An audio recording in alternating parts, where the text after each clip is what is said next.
देखिए question number 8 आपको लिखा हुआ नजर आ रहा होगा। A man bought a life insurance policy at the rate of 3%। If he page an annual premium of PKR 26,400, how much did he pay to buy the policy. इस question में कुछ terms use हुई हैं। जैसे यहाँ पे कोई शख्स है, उसने एक लाइफ इंश्योरेंस पॉलिसी खरीदी है और उसका जो रेट है वो 3% है। तो इस 3% को हम रेट ऑफ पॉलिसी बोलेंगे। तो if he page an annual premium of ₹26,400, तो हर साल कुछ ना कुछ अमाउंट बनती है इस पॉलिसी के ऊपर जो वो हमें पे करना पड़ती है।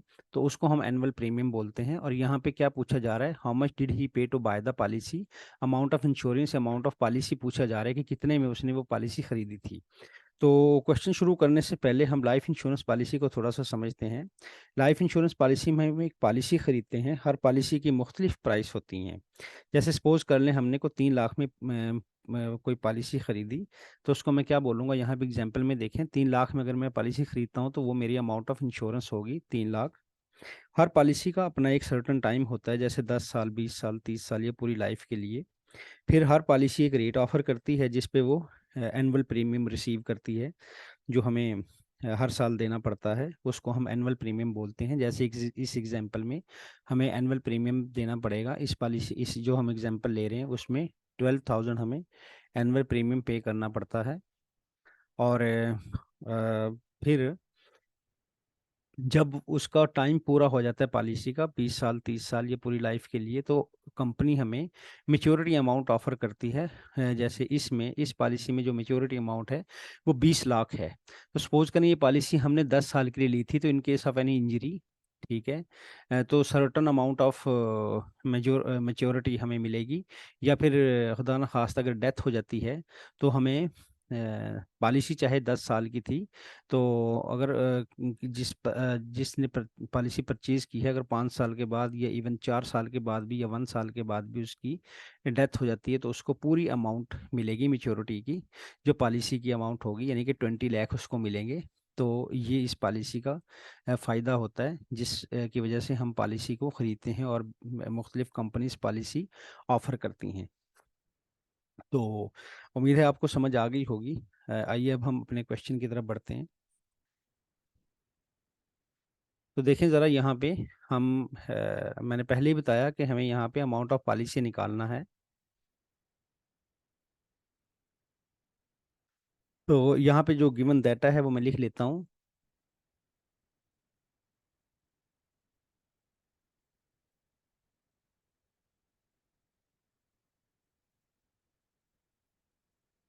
अब यहाँ पे रेट गिवन है, rate of policy, rate of policy 3% है एनुअली। और एनुअल प्रीमियम की जो अमाउंट है,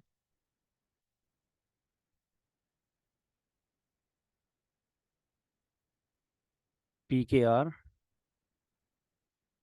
26,400, ये एनुअल प्रीमियम है जो हर साल पे करना पड़ता है।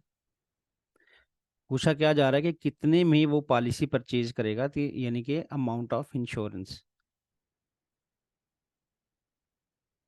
अमाउंट ऑफ इंश्योरेंस या पॉलिसी भी लिख सकते हैं हम, यहाँ पॉलिसी लिख देते हैं। अमाउंट ऑफ पॉलिसी ये हमें निकालनी है।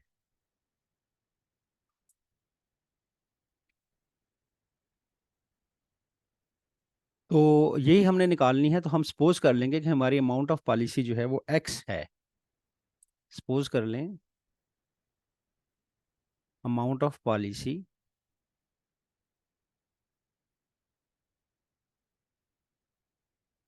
एक्स है। अब अगर देखा जाए तो एनुअल प्रीमियम का फार्मूला मैं यहाँ पे अप्लाई कर दूंगा। एनुअल प्रीमियम जो है वो 3% है इस अमाउंट ऑफ पॉलिसी का, जो हर साल पे करना पड़ता है। तो वहीं से मेरे पास एक्स की वैल्यू निकल आएगी।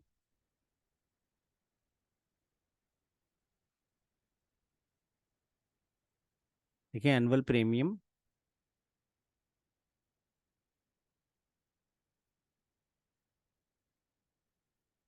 वो क्या है, 3% ऑफ अमाउंट ऑफ पॉलिसी।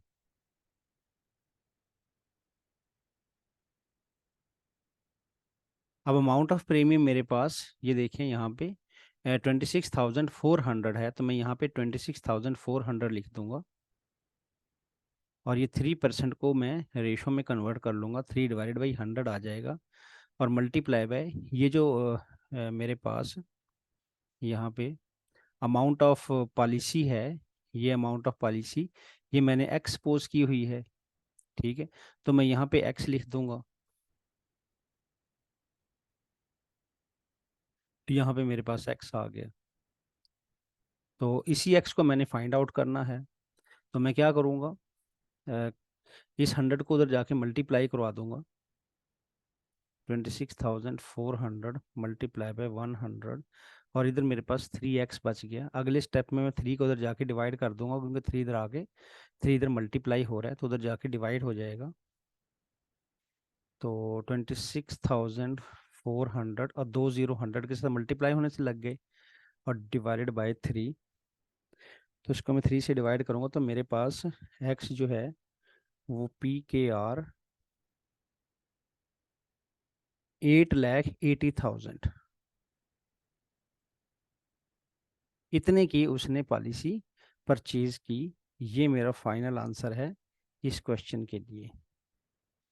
उम्मीद है आपको क्वेश्चन समझ में आया होगा।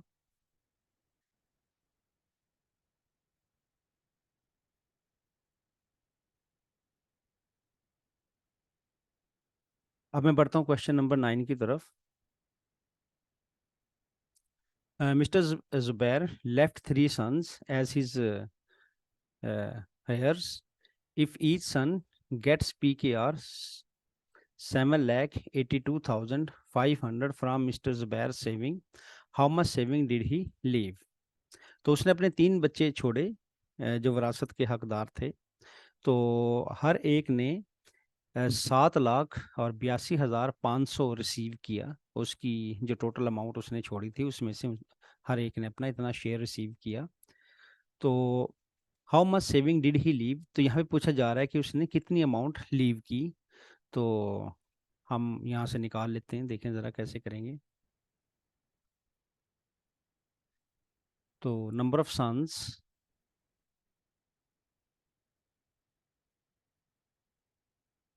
3, और हर एक ने अपना शेयर 7,82,500 रिसीव किया। तो शेयर ऑफ ईच सन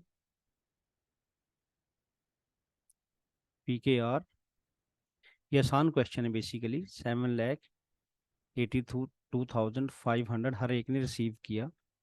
तो अब उसने कितनी अमाउंट छोड़ी थी ये निकालना बहुत आसान है, क्योंकि हर एक ने 3 बच्चे हैं और हर एक ने 7,82,500 रिसीव किया है। तो टोटल अमाउंट निकालने के लिए जो उसने छोड़ी, हम इसको 3 से मल्टीप्लाई कर देंगे तो हमारे पास लेफ्ट अमाउंट आ जाएगी।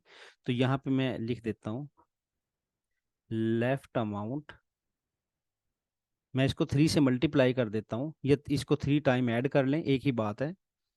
3 मल्टीप्लाई बाय 7,82,500, तो ये मेरे पास अमाउंट बनी PKR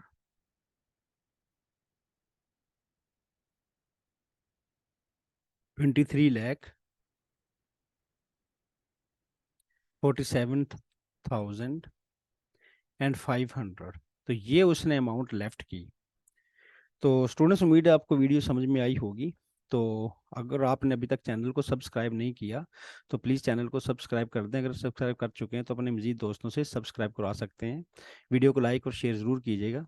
तो मिलते हैं अगली वीडियो में क्वेश्चन नंबर 10 और 11 के साथ। तब तक के लिए अल्लाह हाफिज़।